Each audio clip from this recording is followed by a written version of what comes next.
ನಮಸ್ಕಾರ ವೀಕ್ಷಕರೇ, ನೀವು ನೋಡ್ತಾರ PTV ನ್ಯೂಸ್ ಕನ್ನಡ ಮಿನಿಸ್ಟರ್ಗೆ ಸ್ವಾಗತ. ನಾನು ಚಂದನ್ ಶಿಕಾರಿಪುರ. ಮುಂಗಾರು ಮಳೆ ಕೈಕೊಟ್ಟ ಕಾರಣ ಬರಪೀಡಿತ ಪ್ರದೇಶಕ್ಕೆ ಸಿಎಂ DK ಶಿವಕುಮಾರ್ ಸಚಿವರು ಭೇಟಿ ನೀಡಿದ್ದಾರೆ.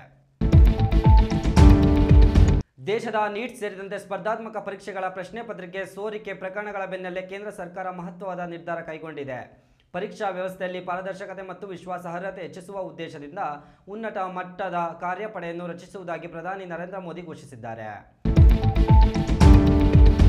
ಚಿಕ್ಕಮಗಳೂರಿನಲ್ಲಿ ಸಿಟಿ ರವಿ ನಿವಾಸದ ಬಳಿ ದೊಡ್ಡ ಹೈಡ್ರಾಮಾವೇ ನಡೆದಿದೆ. ಪ್ರಕರಣಕ್ಕೆ ಸಂಬಂಧಿಸಿದಂತೆ ತನಿಖೆ ಹಾಜರಾಗುವಂತೆ ನೋಟಿಸ್ ನೀಡಲು ಬಂದಿದ್ದ ನಗರ ಠಾಣೆ ಪೊಲೀಸ್ ನೋಟಿಸ್ ಸ್ವೀಕರಿಸಲು ನಿರಾಕರಿಸಿದ ಹಿನ್ನೆಲೆ ಅದನ್ನು ಮನೆ ಮುಂಭಾಗ ಅಂಟಿಸಿ ತೆರಳಿದ್ದಾರೆ.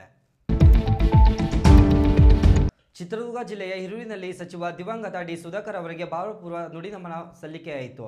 DK ಶಿವಕುಮಾರ್ ಭಾಗವಹಿಸಿದ್ದರು. ರಾಜ್ಯದಲ್ಲಿ ಚುರುಕಾದ ಸಚಿವ ಸಂಪುಟ ವಿಸ್ತರಣೆ ಚಟುವಟಿಕೆ. ರಾಜ್ಯದಲ್ಲಿ ಕನ್ನಡಿಗರ ಉದ್ಯೋಗ ಅವಕಾಶಗಳು ಮತ್ತೆ ವಿಚಾರ ಚರ್ಚೆಗೆ ಬಂದಿದ್ದು, ಸ್ಥಳೀಯ ಯುವಕರಿಗೆ ಹೆಚ್ಚಿನ ಅವಕಾಶ ಕಲ್ಪಿಸುವ ಕುರಿತು ಬೇಡಿಕೆಗಳು ಕಂಡುಬರುತ್ತಿವೆ.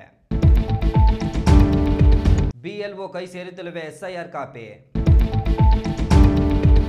ಶಿವಮೊಗ್ಗದಲ್ಲಿ ಕೋರ್ಟ್ ನೇಮಕಾತಿ. SLC ಪಾಸಾದ ಅಭ್ಯರ್ಥಿಗಳಿಗೆ ಜಿಲ್ಲಾ ನ್ಯಾಯಾಲಯದಲ್ಲಿ ಉದ್ಯೋಗಾವಕಾಶ. ಸರ್ಕಾರಿ ಶಾಲೆ ಗುಣಮಟ್ಟ ಹೆಚ್ಚಿಸಲು ಖಾಸಗಿ ಶಾಲೆಗಳ ನೆರವು ಪಡೆಯಲು ಮಹತ್ವದ ಪ್ರಸ್ತಾವನೆಯನ್ನು ಮುಖ್ಯಮಂತ್ರಿ DK ಶಿವಕುಮಾರ್ ತಿಳಿಸಿದ್ದಾರೆ.